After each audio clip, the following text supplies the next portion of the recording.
أعوذ بالله من الشيطان الرجيم بسم الله الرحمن الرحيم السلام عليكم ورحمة الله وبركاته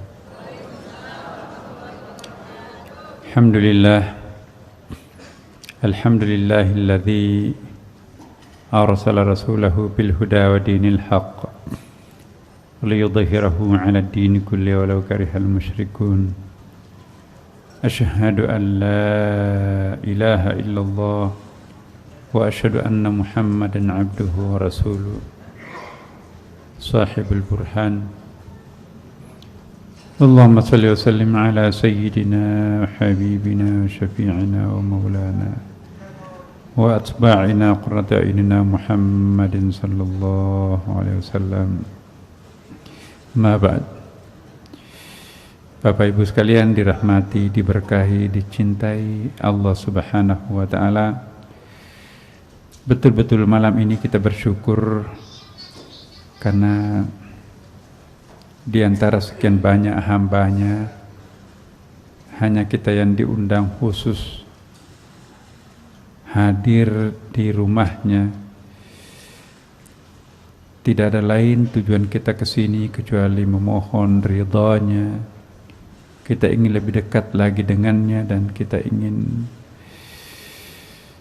membuktikan wujud cinta kita kepadanya dan kepada Rasulullah SAW. Karena itu Bapak Ibu sekalian, kita berterima kasih kepada junjungan kita Nabi Muhammad SAW. Mari kita kirimkan tanda kerinduan kita sebagai umatnya kepada junjungan kita Nabi Muhammad SAW. Ya Rasulullah, semoga engkau mendengarkan goresan batin kami sebagai wujud kerinduan kami terhadapmu ya Rasulullah. Sekiranya engkau akan memberikan syafaat nanti di hari kiamat, sungguh kami sangat berterima kasih ya Rasulullah. Ala hadhihi niyah wa ala kulli niyatin salih. Al-Fatihah. A'udzu billahi minasyaitonir rajim. Bismillahirrahmanirrahim. Alhamdulillahi rabbil alamin. Ar-Rahmanir Rahim. Maliki yaumiddin. Iyyaka na'budu wa iyyaka nasta'in. Ihdinas siratal mustaqim. Siratal ladzina an'amta 'alaihim ghairil maghdubi 'alaihim waladdallin. Amin. Bapak Ibu sekalian, pada pertemuan kita yang lalu kita berusaha untuk mengimplementasikan, mewujudkan kesadaran diri kita dalam bentuk memelihara mulut kita untuk tidak melakukan 15 hal Bapak Ibu. Minggu lalu kita sudah bahas sampai 7 poin. Pertama, pembicaraan yang tidak perlu. Buktikan bahwa kita itu dekat dengan Allah dengan cara tidak lagi suka mengumbar pembicaraan yang tidak perlu. Tidak lagi mengumbar pembicaraan yang tidak senonoh. Lewatlah semuanya itu. Lewati satu fase dalam perjalanan hidup kita. Ikrarkan. Kalau minggu lalu belum dimulai Bapak Ibu, mulailah malam ini kita mulai insyaallah ya Allah. Di bawah bimbinganmu, hambamu bertekad untuk tidak akan pernah lagi mengumbar kata-kata yang tidak perlu. Hambamu pada malam ini dan seterusnya akan membatasi diri untuk berbicara berlebih-lebihan. Hambamu berikrar untuk tidak lagi membiasakan mulut kami membicarakan hal-hal yang sifatnya batil, tidak sahih, tidak sah. Hambamu bertekad pada malam ini untuk menghindarkan sikap berbantah-bantahan yang tidak produktif, bertengkar, memperdebatkan sesuatu yang tidak penting, menyedot energi, melukai hati saudara sendiri, dan juga melukai hati batin sendiri. Hindari pertengkaran. Pilihlah jalur diam, pilihlah jalur sabar. Ada orang, atau kita dulu juga pernah, satu kali yang diucapkan istri yang tidak kita sukai, ngamuk sejadi-jadinya, atau sebaliknya, suami menyinggung perasaan kita dengan satu kata, ngamuk sejadi-jadinya. Lewatilah fase-fase seperti itu. Matangkanlah, dewasakanlah batinnya, tersenyumlah, alhamdulillah, aku sudah mampu melewati fase-fase ini. Dulu aku berontak, dikata-katain seperti itu. Aku meninggalkan dunia berontak. Aku masuk dalam wilayah surga, tersenyum mendengarkan perkataan yang tidak indah. Kalau dulu yang membuat kita tersenyum hanya kata-kata indah, biasakanlah mulutnya Bapak Ibu tersenyum mendengarkan kata-kata yang tidak indah. Kalau kita dimaki-maki dan dikritik orang, tersenyumlah. Ya Allah, kalau makiannya benar, ampuni aku. Kalau makiannya keliru, ampuni dia. Jangan, sekali lagi, jangan terperangkap dengan kata-kata orang. Naiklah terus ke atas, nggak usah ditanggapi. Itu kata yang paling pendek. Jangan ditanggapi. Kalaupun kita dimaki, dikritik, difitnah, jangan ditanggapi. Semakin difitnah kita oleh orang lain, semakin tinggi kedudukan kita di mata Allah. Tapi akan turun kembali kedudukan itu kalau kita melawan dan berbantah-bantahan. Percayalah Bapak Ibu, percayalah. Kalau kita mampu bersabar terhadap apapun yang dikatakan orang terhadap kita, melejit terus kita naik ke atas. Selamat tinggal, wahai para makhluk. Aku sudah di pangkuan ilahi sekarang. Jangan lagi menanggapi fitnah gosip murahan itu. Lewatilah fase-fase yang dulu membangkitkan emosi, nafsu. Sekarang kita tersenyumlah. Jadilah seperti Nabi, tersenyum menyaksikan penderitaan dirinya diakibatkan oleh umatnya. Tersenyum melihat tumitnya berdarah-darah lantaran kebencian umatnya. Kita enggak sampai berdarah-darah. Pembicaraan palsu tinggalkan. Berkata-kata keji, memaki dan lidah kotor tinggalkan. Putih batin orang, lurus pikiran seseorang, indah jiwa seseorang manakala mampu tersenyum saat mendengarkan kata-kata yang seharusnya menyinggung perasaan. Tersenyum pada saat kita dipuji biasa, tapi tersenyum pada saat kita dikritik dan dimaki, itulah yang dicintai Allah.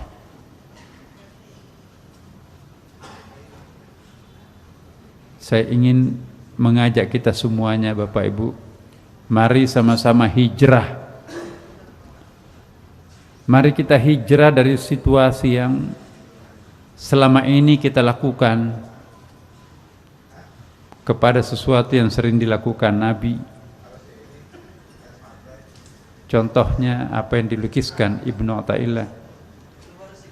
Ma'siyatun awrathat dhullan waftiqara khairun min ta'atin awarathat izzan wastikbara. Indah sekali ini. kemaksiatan yang menimbulkan rasa hina dan rasa membutuhkan penyesalan, ya. Rasa atau begini, kemaksiatan yang membuat kita itu merasa hina di depan Allah. Kita merasa jorok di mata Allah. Ya Allah, hamba-Mu jorok. Hamba-Mu ini sangat hina dengan dosa yang dilakukannya. Biasakan begitu Bapak Ibu. Kalau kita melakukan dosa pasti merasa hina kan. Kemaksiatan yang menimbulkan rasa hina di hadapan Allah lebih baik daripada ketaatan yang menimbulkan rasa bangga dan kesombongan.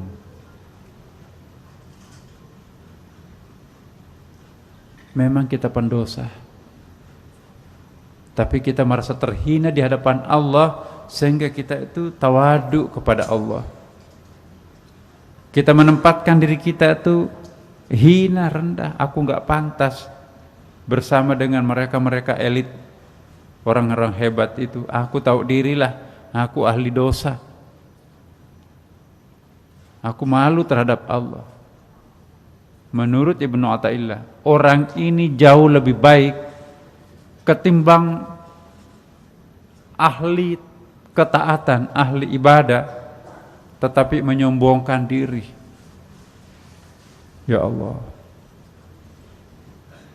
Ingat hadis Nabi, jeritan tobatnya para pendosa lebih indah kedengaran Allah ketimbang gemuruh tasbihnya para ulama.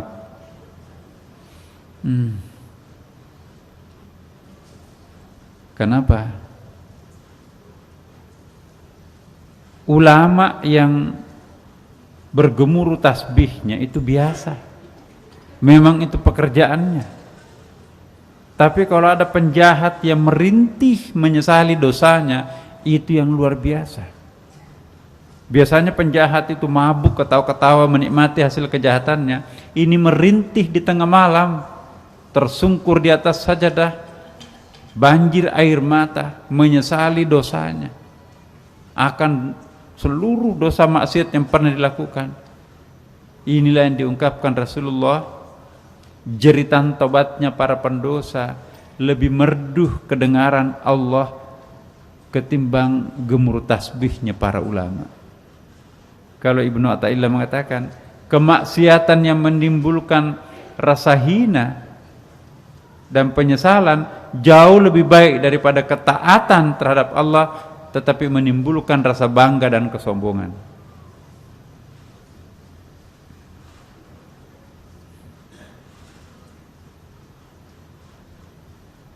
Diamlah Bapak Ibu. Man kana yu'min billahi wal yaumil akhir falyaqul khairan aw liyasmut, kata Nabi.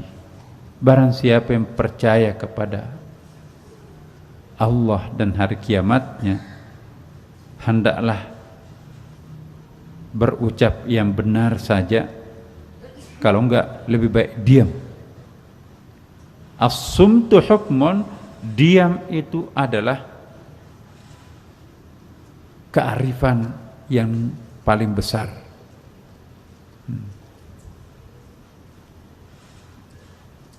Mana Bapak Ibu lebih respect, lebih takjub, lebih kagum? Ada dua orang.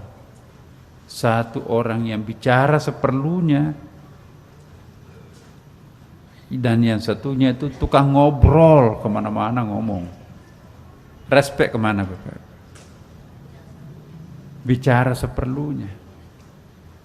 As-sumtu hukmun, diam itu adalah hikmah.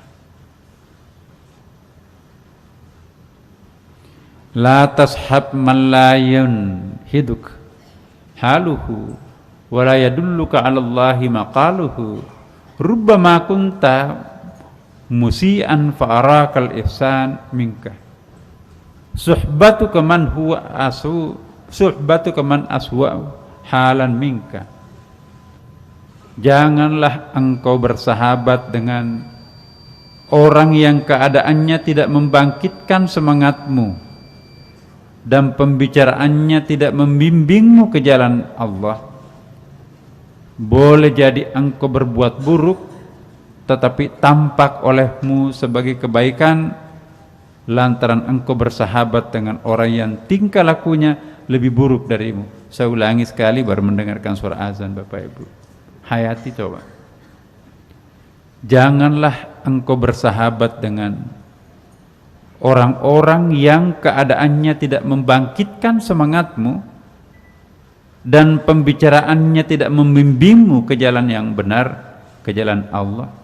Karena boleh jadi engkau berbuat buruk tetapi tampak olehmu sebagai kebaikan oleh orang itu lantaran engkau bersahabat dengan orang yang tingkah lakunya lebih buruk darimu. Hati-hati.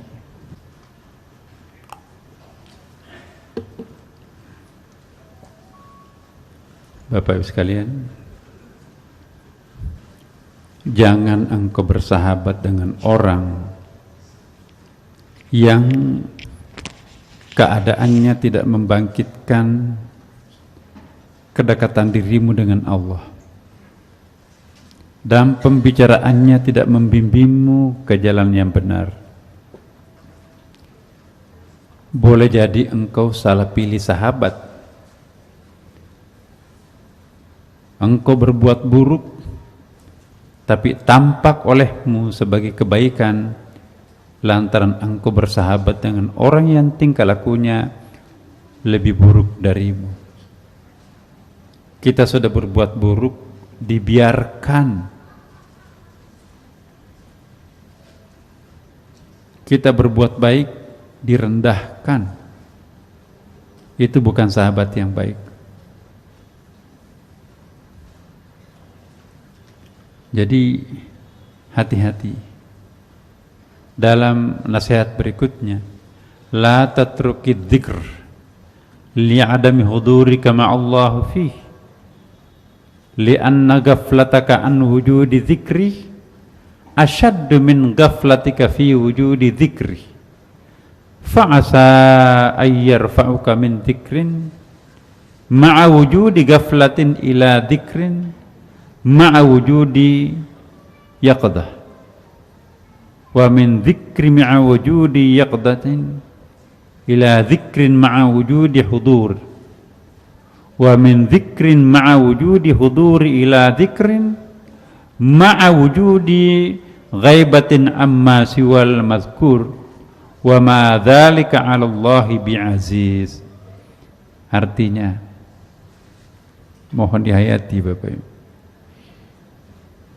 jangan tinggalkan zikir lantaran hatimu tidak bisa berkonsentrasi kepada Allah pada saat berzikir. Saya ulangi Bapak Ibu, jangan tinggalkan zikir lantaran hatimu tidak bisa berkonsentrasi kepada Allah, sebab kelalaianmu terhadap Allah ketika tidak berzikir itu lebih buruk daripada kelalaianmu saat berzikir.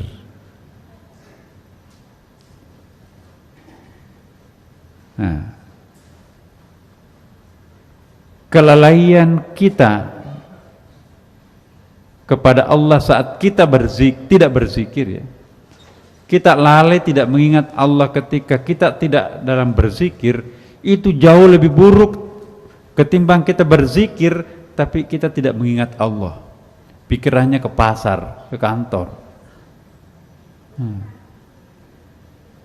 Kelalaianmu terhadap Allah ketika tidak berzikir lebih buruk daripada kelalaianmu saat berzikir tapi tidak mengingat Allah. Semoga Allah berkenan mengangkat derajatmu dari zikir yang penuh dengan kelalaian, tidak ingat Allah, menuju zikir yang penuh dengan kesadaran, mengingat kepada Allah. Dan dari zikir yang penuh dengan kesadaran kepada Allah menuju zikir yang disemangati oleh kehadirannya. Jadi bukan mengingat Allah tapi kita seperti melihatnya. juga dari zikir yang disemangati oleh kehadirannya, kehadiran Allah di hadapan kita, menuju zikir yang meniadakan segala sesuatu selainnya. Kita sudah hilang, kita sudah masuk ke dalamnya, kita sudah hilang, lenyap, yang ada hanya Allah. Itulah puncak zikir. Dan yang demikian itu bagi Allah bukanlah merupakan sesuatu yang sulit. Ada banyak orang yang seperti ini Bapak Ibu. Coba kita hayati sekali lagi. Jangan tinggalkan zikir lantaran hatimu tidak mood konsentrasi kepada Allah. Sebab kelalaianmu terhadap Allah ketika tidak berzikir lebih buruk daripada kelalaianmu saat berzikir. Semoga Allah berkenan mengangkat derajatmu dari zikir yang penuh dengan kelalaian menuju zikir yang penuh dengan kesadaran mengingat Allah, dan dari zikir yang penuh dengan kesadaran mengingat Allah menuju zikir yang disemangati oleh kehadirannya, seolah-olah Allah di hadapan kita. Dari zikir yang disemangati oleh kehadirannya menuju zikir yang meniadakan segala sesuatu selain hanya dirinya. Dan yang demikian itu bagi Allah bukan merupakan sesuatu yang sulit. Pernah enggak Bapak Ibu merasa hilang di atas sajadah? Ya Allah, aku tiada. Ya Allah, aku hanya Engkau. Kita sudah enggak sadar. Orang sudah tidak sadar kalau dirinya ada. Kenapa? Karena yang ada hanya Dia.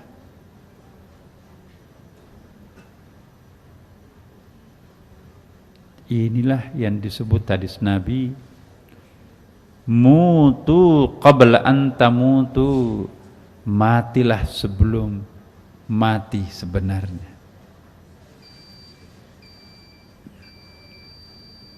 Kalau orang sudah tidak sadar dirinya ada, karena berada di puncak kesadaran yang ada hanya Dia, maka itu sesungguhnya sudah mati kita. Latihanlah mati sebelum mati sesungguhnya. Siapa orang sudah mati di sini?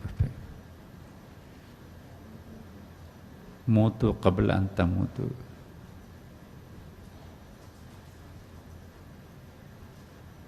An-naumu akhul maut, kata Rasulullah. Tidur itu saudaranya mati.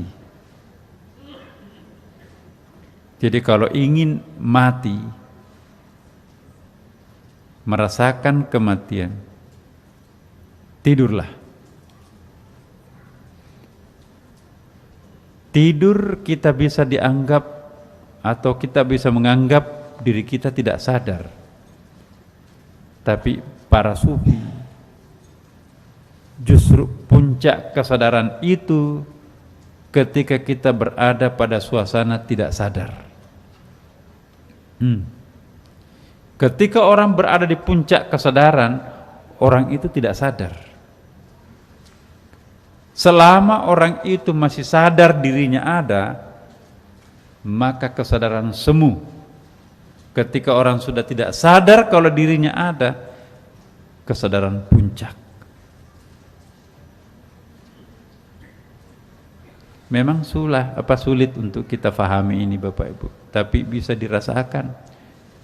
Banyak hal yang tidak bisa kita mengerti, tapi bisa kita rasakan.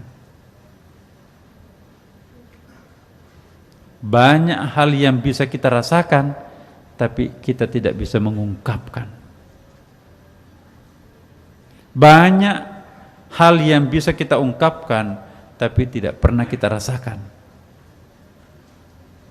Banyak hal bisa kita rasakan dan bisa kita katakan.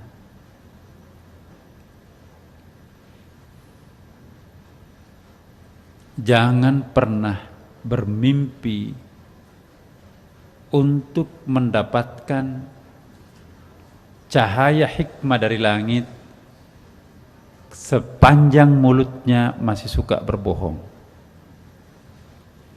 Jangan pernah kita bermimpi akan mendapatkan bisikan-bisikan langsung dari Allah selama mulut kita kotor.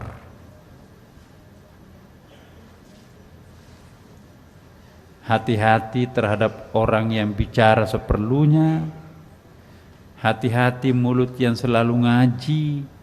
Hati-hati mulut yang hanya bicara saat ceramah, jarang bercengkeramah, sebab hatinya orang itu lebih banyak merasakan ketimbang yang bisa diungkapkan. Semakin banyak kata-kata keluar dari mulut seseorang, semakin kosong hatinya. Tapi semakin terbatas kata-kata keluar dari mulut, semakin padat sesuatu dalam hatinya. Jika ingin padat hatinya dengan kearifan, batasilah pembicaraannya. Lewatilah fase-fase suka ngobrol, suka ngerumpi, suka ketawa terbahak-bahak. 15 pantangan untuk diucapkan bagi orang yang mau berada di puncak kedekatan diri dengan Allah. 1, 2, 3, 4, 5, 6, 7. Malam ini kita lanjutkan. Yang ke-8 ialah mengutuk dan melaknat. Hati-hati Bapak Ibu. Sejengkel apapun, semarah apapun, sebenci apapun kita kepada orang, jangan pernah lepas keceplos mulutnya mengutuk atau melaknat. Apalagi kalau yang dikutuk dan dilaknat itu adalah anak kandungnya sendiri Bapak Ibu. Mengutuk orang lain mungkin tidak cash and carry, tapi kalau mengutuk anak kandung sendiri, mati kamu. Naik motor di depan nabrak tiang listrik atau digilas mobil. Mulut seorang ibu kandung adalah kehendak Allah. Ya Allah, berilah pertolongan terhadap anakku yang keluar masuk kantor bawa map, memohon lamaran, tidak keterima. Ya Allah, kepadamulah kami memohon. Ungkapan doa seorang ibu keesokan harinya, dua-duanya permohonannya ada panggilan. Kantor satu memanggil, kantor yang lain juga memanggil. Ya Allah, kemarin ditolak-tolak semua, hari ini kok diterima semua. Itulah berkah rintihan seorang ibu terhadap anak kandungnya. Ya. Linangan air mata doa dari seorang ibu,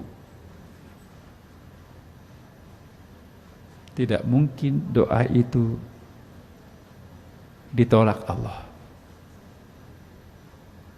Maka itu kenapa kita bersedih kalau ibu kandung kita wafat Bapak Ibu. Saya ingin bertanya jujur kepada kita semua. Masih adakah air mata yang tumpah pada saat berdoa mendoakan kita setelah ibu kita pergi?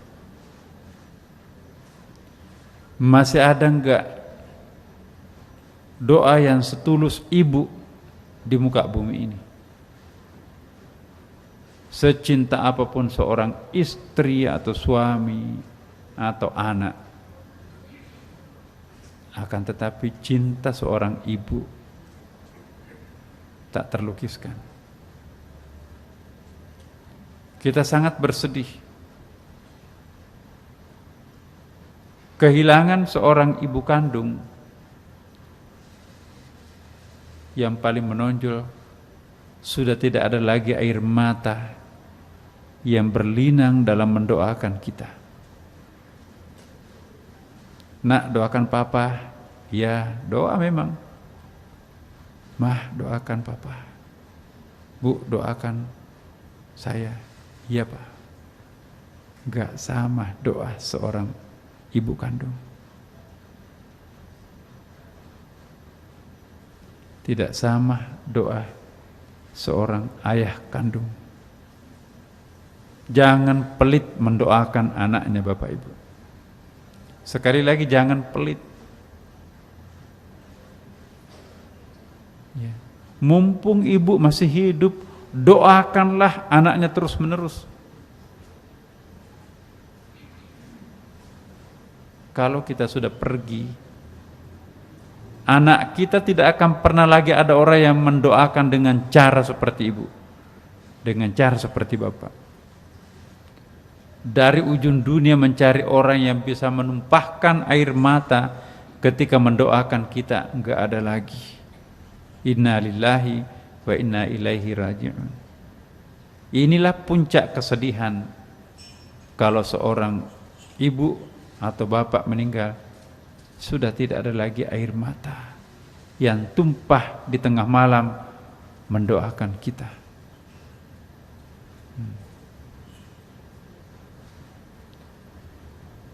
Yang kesembilan, nyanyian dan syair yang mendekatkan diri kita kepada setan. Saya ingin mengingatkan, seni itu mulia di mata Allah. Nyanyian atau nasyid itu mulia di dalam Islam.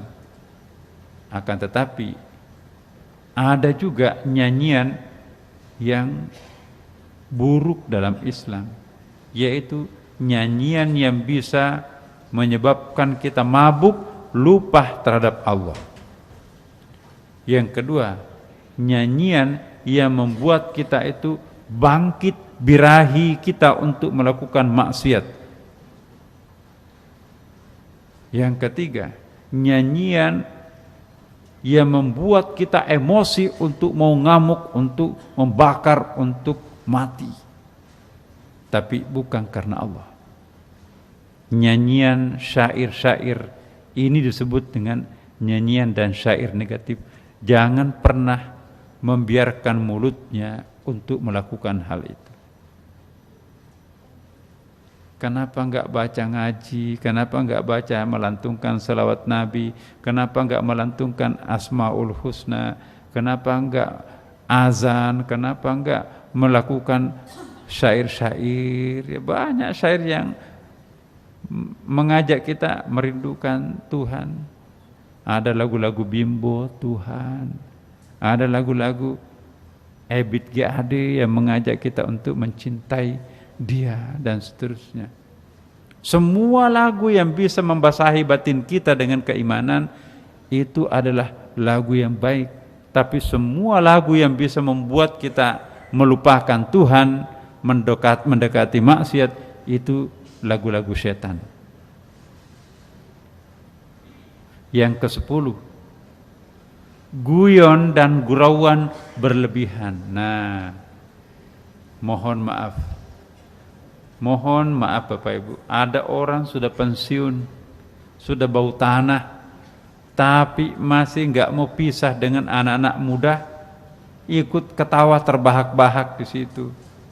Nenek, kakek sudah bau tanah, kenapa masih gabung dengan ABG itu? Kenapa enggak zikir, ngaji? Iya, biar supaya awet muda. Awet muda sih iya, walaupun itu belum tentu. Kenapa enggak lebih banyak berzikir? Prihatin kita melihat kalau ada seorang nenek tidak mau kalah dengan cucunya. Cucunya beli lipstik, enggak mau kalah. Ya. Cucunya beli kacamata hitam, enggak mau kalah. Cucunya beli baju minim, enggak mau kalah, memamerkan keriput. Gak bisa Bapak Ibu. Justru kita yang tua-tua yang sudah berumur beri contoh terhadap anak-anak kita. Ayo nih kita pergi ke puncak, kapan lagi ulang tahun? Itu ada ini loh, ada joget-jogetan. Ya Allah, anak bukan zamannya lagi kakek nenekmu diseret-seret ke urusan musik berdentuman sampai tengah malam tuh. Waktunya kita sholat tahajud masih teriak-teriak histeris di situ. Itu lewati Bu, Bapak. Yang ke-11, mengejek dan menertawakan orang, Masya Allah. Biarkanlah orang lain itu hancur, tapi bukan karena mulut kita. Biarkanlah orang lain itu kena resiko macam-macam, tapi jangan pernah karena mulut kita. Walaupun itu benar, tapi tidak ada gunanya menyampaikan aib orang itu kepada orang lain. Ini benar kok, ini bukan bohong, bukan fitnah, ini benar kenyataannya. Walaupun itu benar, tapi kalau itu adalah aib bagi orang, maka itu pun juga tidak boleh kita lakukan. Siapa yang rajin membuka aib saudaranya, Allah akan rajin membukakan aibnya kepada orang lain.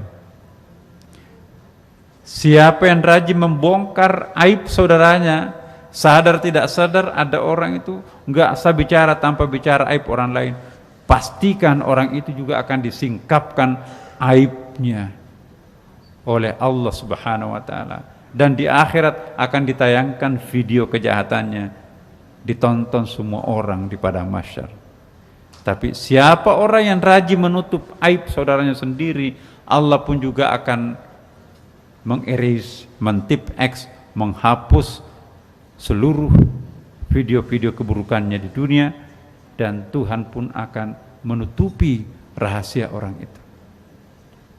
Semakin rajin kita membuka aib orang lain, semakin Tuhan mempreteli aib kita di depan orang. Semakin rajin kita menutup aib orang lain di mulut kita, maka Tuhan pun akan memelihara aib kita jangan terbongkar. Pasti ini. Apa yang kita tanam, itu yang kita akan panen. Yang ke-12, menyebarkan rahasia orang. Tadi saya sudah. 13, nah ini dia. Suka berjanji palsu Bapak Ibu. Ada orang mulutnya itu enteng aja itu janji. Ya besok saya, oke, oh gampang, pasti itu. Hati-hati Bapak Ibu, hati-hati. Al-wa'du dainun, janji itu hutang. Kalau ada orang tidak menepati janjinya, berarti orang itu hutang. Kalau mati sebelum melunasi, maka itu nanti akan disiksa di kuburan. Maka itu Bapak Ibu sekalian, jangan memandang enteng janji-janji kecil. Itu kan cuma sedikit kok, uang recehan. Yang diingat itu utang besar. Sama di mata Allah yang kecil, tapi meminjamnya ke orang kecil, itu berat itu. Yang diingat adalah janji besar, karena tempat minjamnya juga orang besar. Bagi Allah, yang besar dan kecil itu sama. Nah, rajin menaati janjinya terhadap bos orang penting, tapi belakang rumahnya nggak pernah ditepati janjinya. Janji-janji melulu. Kadang-kadang kalau sebel, untung saya janji daripada saya nggak janji.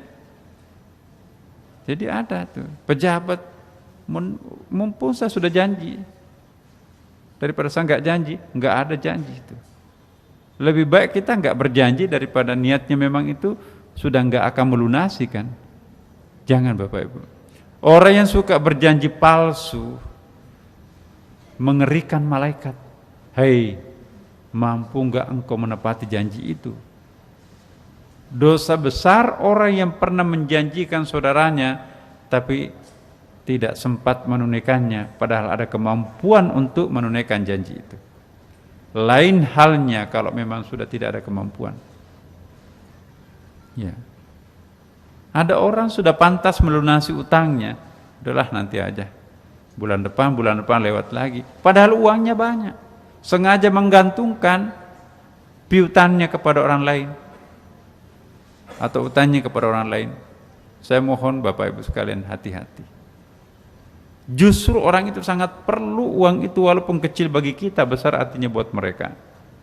Sudah orang kecil digantung lagi. Dan yang ke-14, sumpah palsu. Nah, kita di Indonesia termasuk etnik yang tidak suka, atau bukan tidak suka ya, jarang bersumpah. Karena bagi kita sumpah itu sakral. Mohon maaf orang Arab tuh Bapak Ibu. Coba kalau ke Arab itu sedikit-sedikit wallahi. Enggak diminta bersumpah kok wallahi. Tapi jangan salah Bapak Ibu. Orang-orang Arab itu kalau bersumpah wallahi itu bagaikan bukan sumpah, itu langgam kata itu. Tapi suruh bersumpah dengan tallahi atau billahi, enggak mau itu. Tallahi wa billahi iya, tapi kalau wallahi itu sumpah-sumpah bohong-bohongan. Bagi kita orang Indonesia berpegang teguh kepada hadis Nabi, wallahi wa billahi wa tallahi, tiga-tiganya itu sumpah. Sama kualitasnya wallahi dan tallahi atau billahi. Hindari sumpah palsu. Enggak ada yang minta bersumpah kok bersumpah. Terpaksa betul baru kita bersumpah, misalnya di pengadilan. Benar enggak kamu tidak pernah menerima uang itu? Benar. Bersumpah boleh. Wallahi. Itu. Terakhir 15. Jangan pernah dilakukan mulut kita. Ketawa terbahak-bahak berlebih-lebihan. Ketawa melampaui batas, mabuk-mabukan, begitu heboh ketawanya sampai keluar air matanya.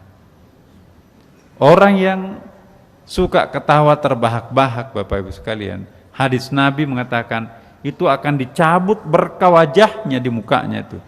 Sehingga apapun dikatakan orang itu enggak ada wibawanya sama sekali. Coba perhatikan orang yang tukang guyon itu, suka melawak, suka membuat orang ketawa terpingkal-pingkal itu. Ya.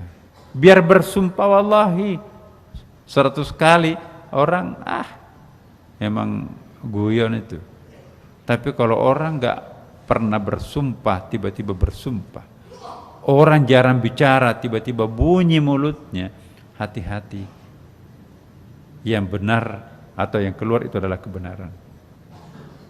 Sekali lagi malam Jumat ini, mari kita hijrah 1 sampai 15. Saya ulangi, pembicaraan yang tidak perlu lewat, pembicaraan yang berlebih-lebihan lewat, pembicaraan yang batil lewat, berbantah-bantahan yang tidak produktif lewat, pertengkaran lewat, pembicaraan palsu atau bohong ya lewat, berkata keji, memaki-maki dan lidah kotor lewat, mengutuk dan melaknat lewat, nyanyian dan syair negatif lewat, guyon dan gurau berlebihan lewat, mengejek dan menertawakan udah lewat, menyebarkan rahasia orang, bukan mulut tapi juga mungkin telunjuknya melalui WA, SMS sama itu.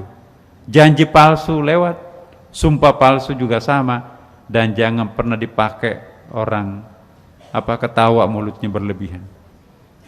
Kata Rasulullah sallallahu alaihi wasallam, seandainya orang tahu hakikat kehidupan, pasti dia lebih banyak menangis daripada ketawa. Nah, kita lebih banyak ketawa atau lebih banyak menangis? Kalaupun menangis karena makhluk, jarang menangis karena Sang Khalik. Menangis karena makhluk itu konotasinya negatif. Tapi menangis karena Sang Khalik, rindu terhadap Allah, rindu terhadap nabinya, terharu membaca Al-Quran, rindu terhadap guru spiritualnya, rindu terhadap ayah ibunya, itu air mata spiritual.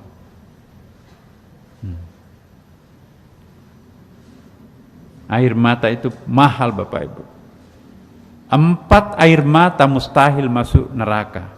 Saya ulangi sekali lagi. Air mata yang paling penting dalam hidup ini,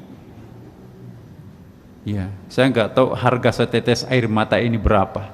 Tak ternilai oleh uang. Siapa yang memiliki air mata ini mustahil masuk neraka. Beruntunglah Bapak Ibu yang pernah mengucurkan 4 jenis air mata ini. Ini semuanya hadis. 1, air mata yang keluar dari mata seseorang yang merindukan Tuhannya. Enggak tahu kok tiba-tiba nangis terseduh-seduh ketika ia ngaji. Ya Allah, aku tidak pernah melihat Engkau, tapi kenapa aku rindu terhadap-Mu? Ya Allah, aku menikmati Engkau di tengah malam buta, malam Jumat ini, bahasa sajadahnya. Ya Allah, aku tidak pernah melihat Engkau, tapi aku seperti lebih jelas daripada siapapun yang pernah aku lihat. Nangis, rindu. Aku tidak pernah melihat Rasul-Mu, tapi aku kangen. Ya Rasulullah, lihatlah ini umat-Mu yang merintih, merindukan diri-Mu. Itu air mata tidak mungkin masuk ke dalam neraka. Air mata yang kedua ialah air mata taubat. Menyesal sejadi-jadinya, membayangkan dosa dan maksiat yang pernah dilakukan di masa lampau. Akhirnya dia membayangkan, ya Allah, tidak pantas hamba-Mu melakukan seperti itu. Engkau telah memberikan segala-galanya kepada kami, kepada hamba-Mu ini, tapi kok tega-teganya hamba-Mu membalasnya dengan dosa maksiat yang Engkau larang. Nangis dia. Ingat Bapak Ibu, air mata tobat inilah nanti yang akan memadamkan api nerakanya. Air mata yang ketiga yang tidak mungkin masuk ke neraka, air mata yang tumpah karena protes terhadap kebatilan, kemaksiatan di sekitarnya. Dia tidak mampu mengusirnya dengan tangan dan kata-kata, tapi dia sebel dan jengkel terhadap kejahatan itu. Ya Allah, hamba-Mu tidak berdaya, tidak punya kekuatan untuk mengusirnya, tapi aku tidak tega, tidak sudi melihatnya. Saking bencinya terhadap dosa maksiat di sekitarnya itu, nangis dia. Itulah dia seorang hamba yang sejati, mengungkapkan kejengkelannya terhadap kemaksiatan dengan cara nangis. Yang lainnya diam-diam aja itu, bahkan ketawa-ketawa. Hambaku yang satu ini menangis. Bentuk protes yang paling dalam seorang yang tidak berdaya adalah air mata. Jangan air mata itu tumpah hanya karena tidak berdaya, malahan melawan suaminya yang full power. Itu air mata makhluk, air mata kepada makhluk. Air mata yang mahal adalah air mata membela kebenaran itu. Ya, ini 3 air mata, Pak. Air mata kerinduan, kemudian air mata taubat, dan yang ketiga adalah air mata protes. Ini satu rangkaian hadis ini. Ada satu hadis lagi, air mata apa itu, Bu? Pernah saya sampaikan di sini.